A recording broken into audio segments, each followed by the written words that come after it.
Hey guys, hope all is well. Hope you're having a fantastic day. It's Kilby Browne here with the Property Hats New York City team. Happy Father's Day to all. Happy Father's Day to all the gentlemen out there.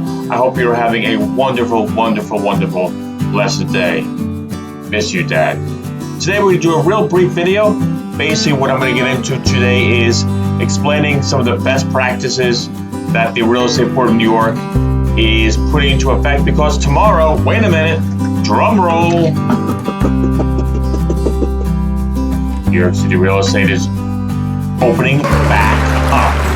So tomorrow, June 22nd, phase 2, New York Real Estate is back. And I'm going to go over very briefly a couple of the best practices that are being put out there.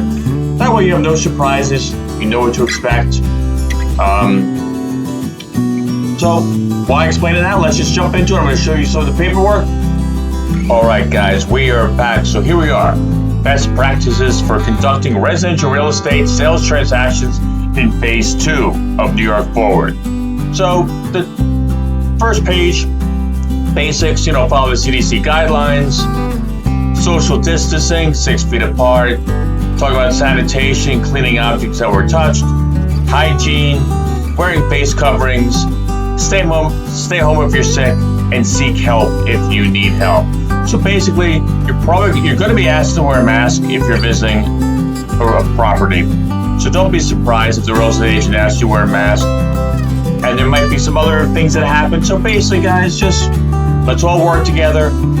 Let's all cooperate with the building's rules. The owner of the apartment might have certain rules.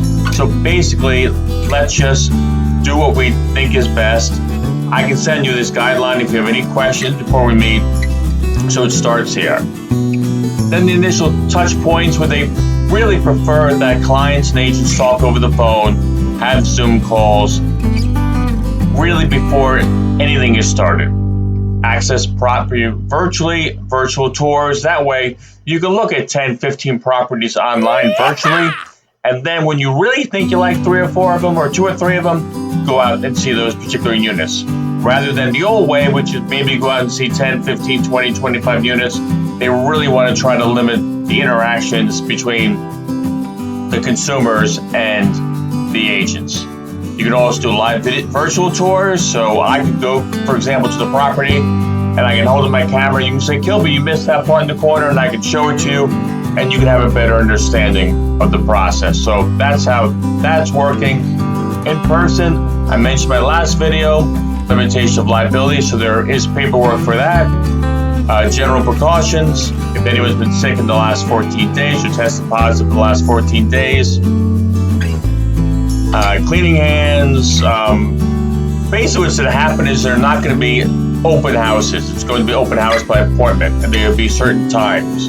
So that's usually how agents are probably going to do this moving forward. So you might have, 11:15, 11:45, 12:15, for example. So we have that.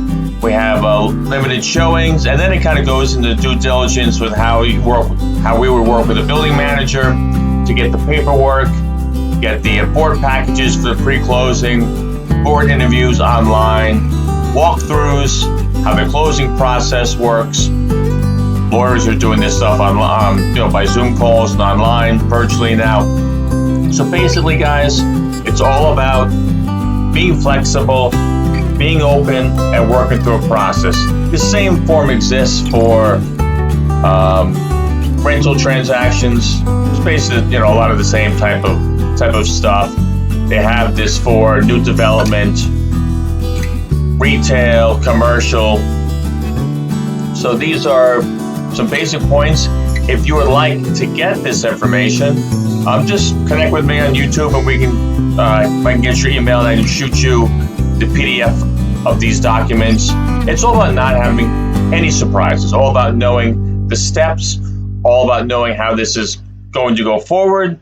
That way, it's all about finding you the right property or helping you sell property. As long as everyone understands what's going on, then things are going to be better. So reach out if you have any questions. I'm happy to send this information to you tomorrow. Once again, June 22nd, 2020, New York City Real Estate is back, and Mary Zenchi and I, of course, we would love to help you. So just reach out to us if you have any questions. Have a great day. Bye-bye.